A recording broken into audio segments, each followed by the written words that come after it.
नाही घे की रे देवा.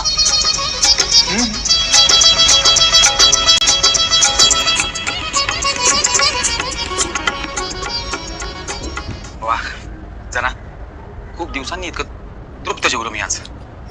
सुस्ती आली मला. मी इथेच पडतो आता. देवा, अरे तू या जनाच्या कुठे विश्रांती घेणार? इथं इथं कुठे निजणार तू? तू काळजी करू नकोस. अरे पण मार्गेचा राणा तोच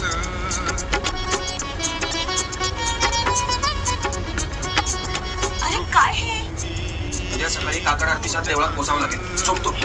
देवा, निजला निवांत मायेच पांघरून लेक पित्याला देई पाठीरा जनीचा देव तो